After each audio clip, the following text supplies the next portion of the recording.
Hello, Kristin Grayce McGary here. I am a health and lifestyle alchemist.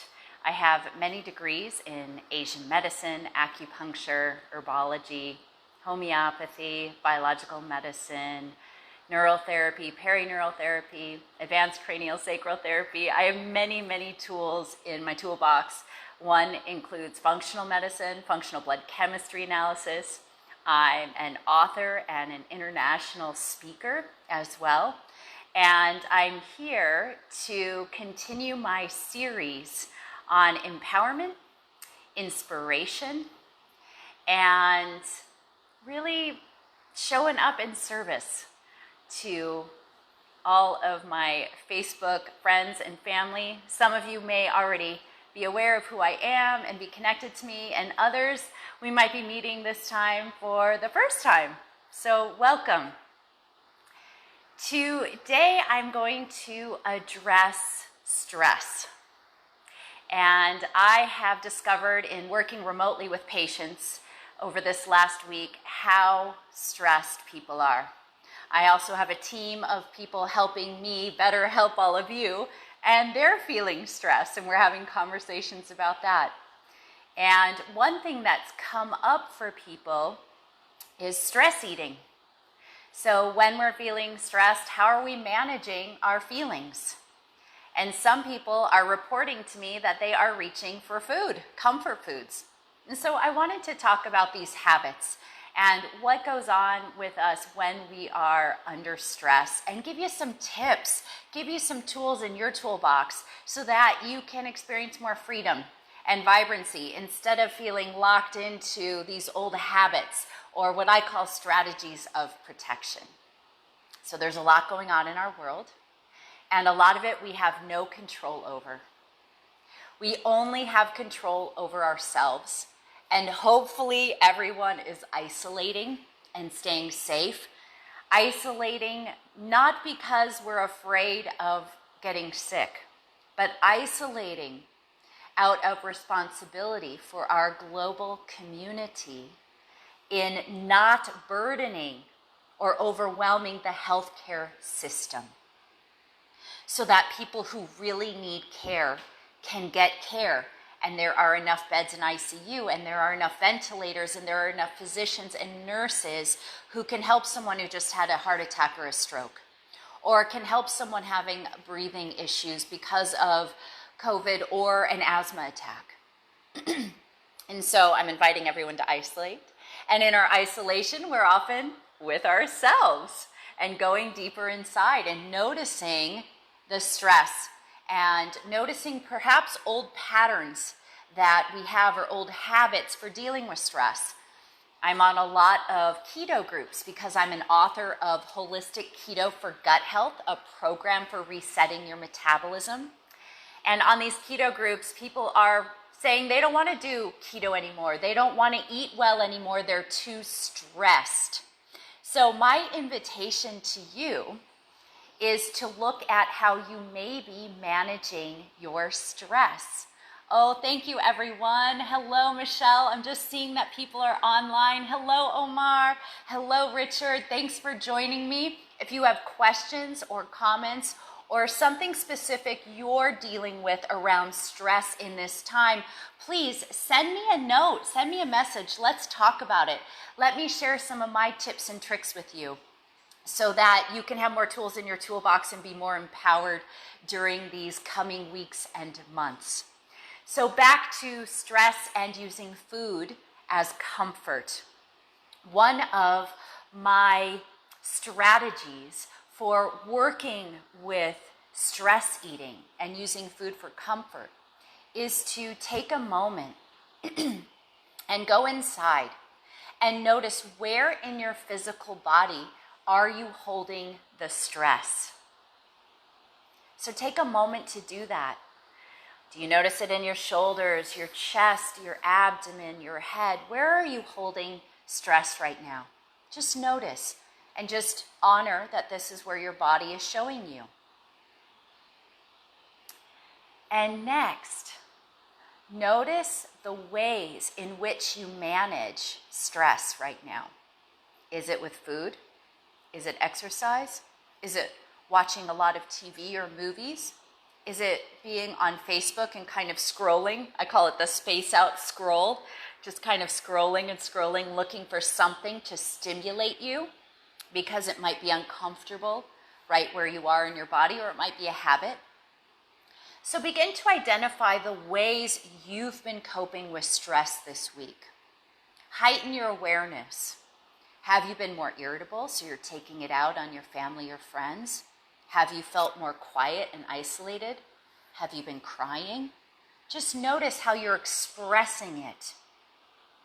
Just heighten your awareness. Good.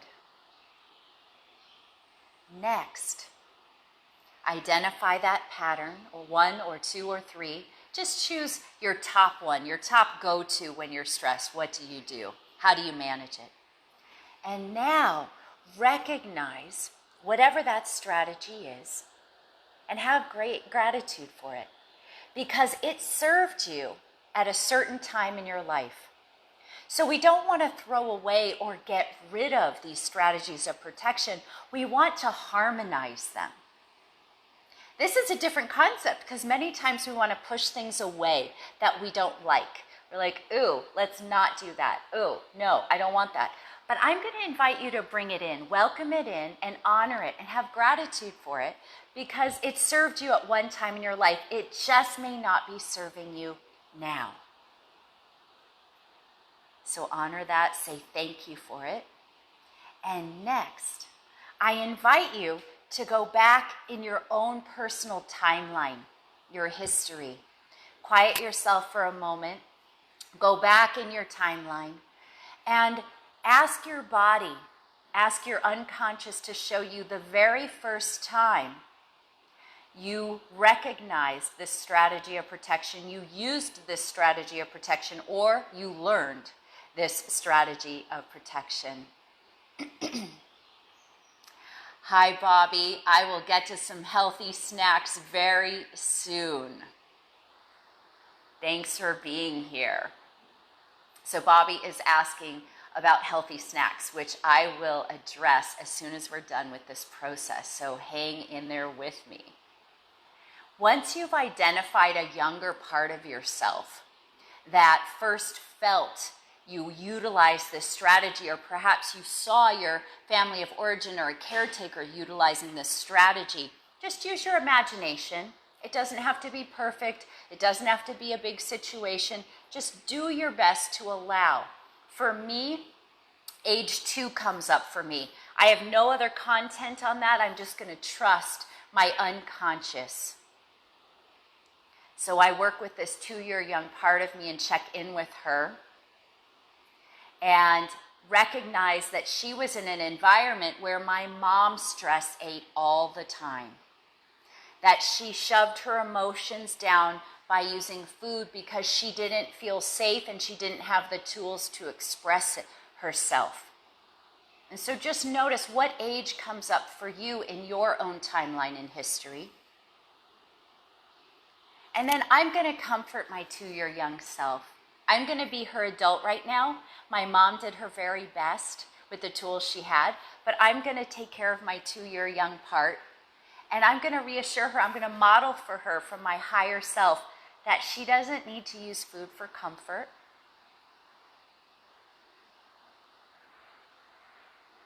So my 2-year young self, what I feel is she just wants a hug. She just wants to be cuddled and seen. And so in my imagination, I'm going to do this for her. So you get to be identifying the age at which this strategy first came up for you. And one of the ways to harmonize it is then to take care of that younger part of yourself in your imagination in ways that feel really good to you. How's this going for everyone? Just go ahead and write the age that came up for you. Type it in. What age came up for you as the first time you began to utilize or recognize or learn a particular strategy of protection that you go to when you're stressed?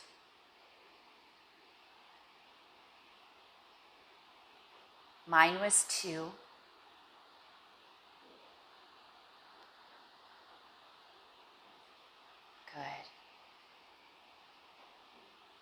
Okay, Michelle is saying she gets emotional and too much stress makes her not want to eat.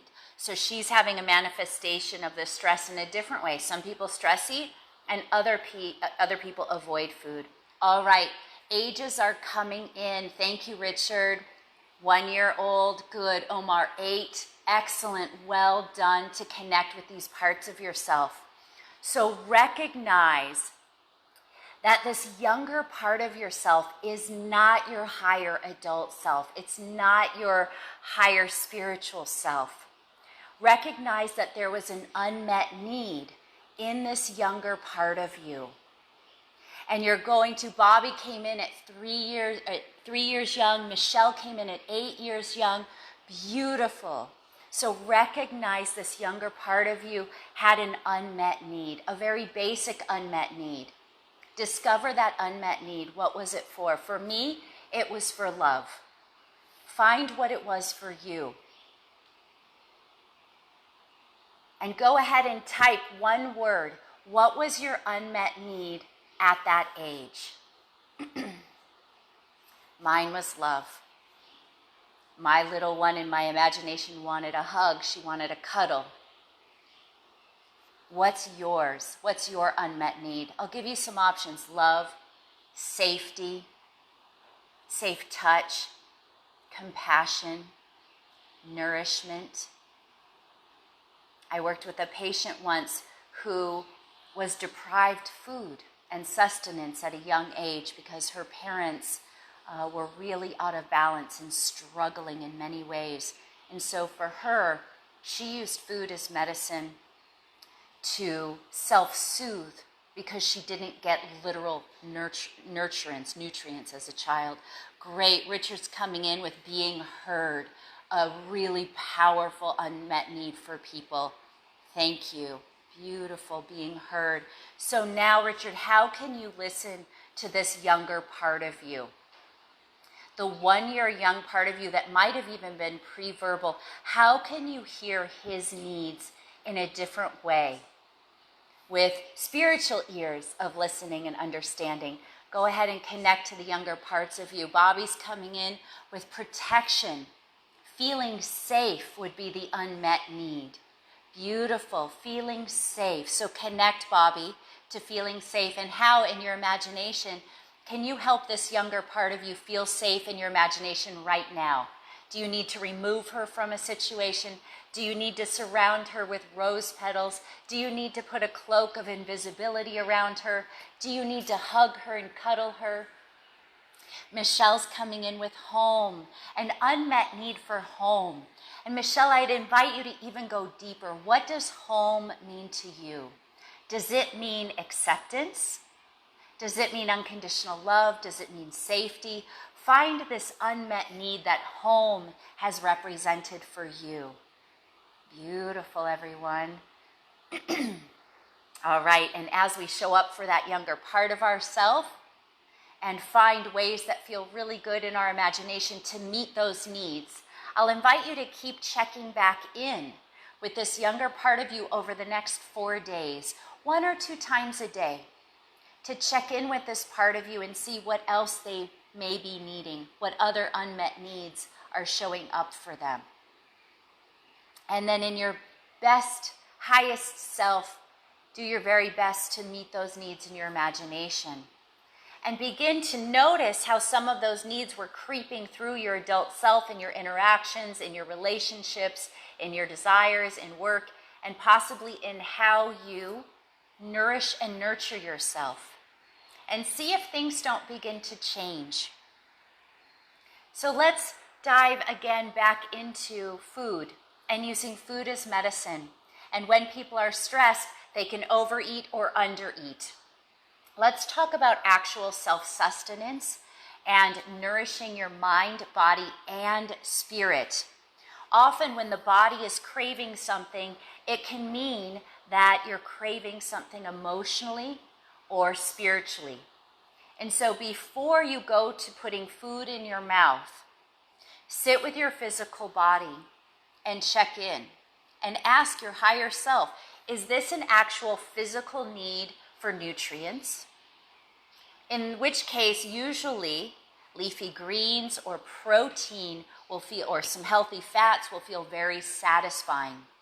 If your body is craving sugar and carbohydrates, it's often a sign of an emotional need that's going unmet, or a spiritual need.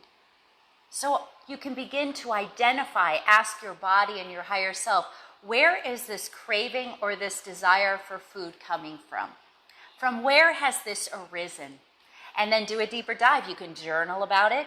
You can type on Facebook about it to me and this group here. Even later today, you can come back and join us and leave a message about it. I'd love to hear what you're discovering about yourself. And it's beautiful to put it out to the community, because then you get to inspire others to go deeper inside themselves and discover what their triggers are around food and how we're using it to cope. So next, I would like to explore healthy ways to give ourselves nutrients, both physically, emotionally, and spiritually. So I'll start with some healthy snacks. So I have a dehydrator, so I've made some kale chips. So that's been a snack of mine when I am needing a snack in between meals and I'm doing some work or I'm walking my property. I'll have a little snack. I'll sit on a rock by the river and just mindfully eat my snack because my body's wanting greens. Other snacks can be a little bit of protein with a fat. For example, I like a little bit of chicken with smashed avocado, a drizzle of olive oil, and some salt. It's a great little snack. Veggies are wonderful snacks. Carrot sticks.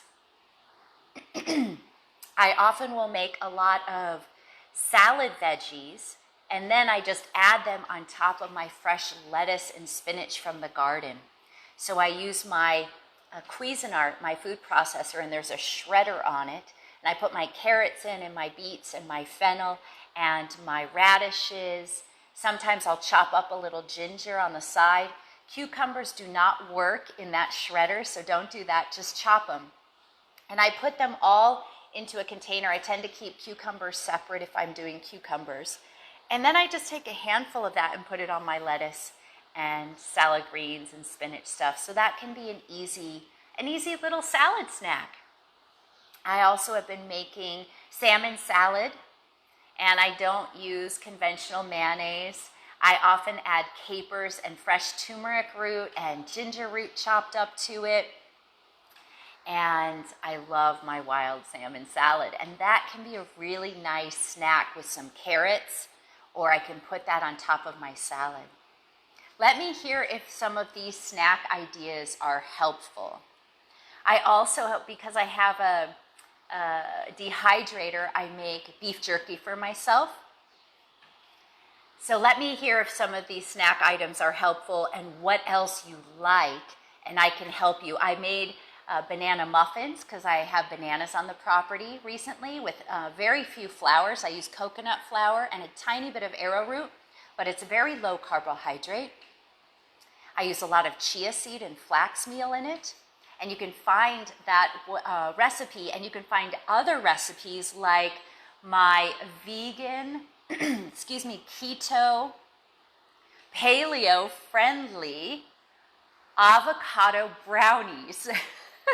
I was just on TV and I did a cooking demo, and that was a recipe I used. And it is a fantastic, healthy snack. It has no flours in it. It's amazing. So you can check that out as well. I'm going to now move to emotional tools to get needs met. Thanks, Carrie. Welcome. Glad you're here with us. Carrie just joined us. Great to see you here. So when we're noticing, when we ask our body the question, are we craving a real nutrient? Or are we having an emotional need and we're looking for food? And our body says, yes, we need a nutrient. We need greens, proteins, fats, something like that. If we're craving carbs or sugar, we're going to continue to ask the question around emotional needs. And ask, what are my emotional needs right now? What needs are not getting met? Is it a need for connection, for safety, for love, to be heard? And then using our higher self, we're going to begin to meet these needs for ourselves. Maybe it means turning music on and dancing in the living room or singing out loud. Maybe it means you go outside and get fresh air and take some deep breaths and imagine the vital life force energy filling every single cell in your being. Maybe you call your best friend and say, I just need to hear that you're there for me right now. I'm feeling alone. Maybe you move into prayer or meditation if you have such a practice. In future Facebook Lives, I'll walk you through other meditation practices that I've been doing, and possibly even some Qigong practices to help connect you to a deeper way, in a deeper way to yourself and the vibrant world around you that is full of vital life force energy. So identify these unmet needs emotionally and then begin to get them met for yourself. I want to empower you that you can meet these for yourself. And we don't have to be dependent on others, and yet we can remain connected to them. There's a kind of healthy interdependency that I want to begin teaching you that is different than unhealthy out of balance dependency, where we feel we have to get something or need something desperately from someone else and we need to convince them, or we've got to keep getting this thing from this person because there's nowhere else we can get it. That's out of balance. That's not what I'm speaking to. I'm speaking about a healthy connection where we receive and give to each other in a very balanced way. So next, after you've identified emotional needs that might have gone unmet, we're going to move to spiritual needs. Do you have a regular practice that you do every single day for yourself? It's non-denominational. So if you're religious, then it may be a prayer. It could be doing the rosary. It could be a mantra, a chant. It could be 4 yoga poses. It could be a 10, 20, or 30-minute meditation. It could be working with Joe Dispenza's meditations, whom I'm very, very fond of, and I love his work. It could be an abundance meditation that I'm doing right now from Deepak Chopra. So what is your practice every day? It could be a special connection in nature. Have a practice. I invite you to create a new practice for yourself in this coming week and weekend. And this can be your spiritual food. So we've identified and addressed both physical cravings and potential underlying needs, emotional ones, as well as spiritual. I want to thank you all for joining me. I will see you this weekend. If you've just joined me now, please listen and leave responses down below in the text fields, and I'd love to be of service and continue helping you in any way I can and empowering you in any way I can. You can find out more about me and where I'm speaking and articles I've written and blogs on guthappyketo.com. guthappyketo.com. And I look forward to being with you again tomorrow. Many blessings and be well. Bye for now.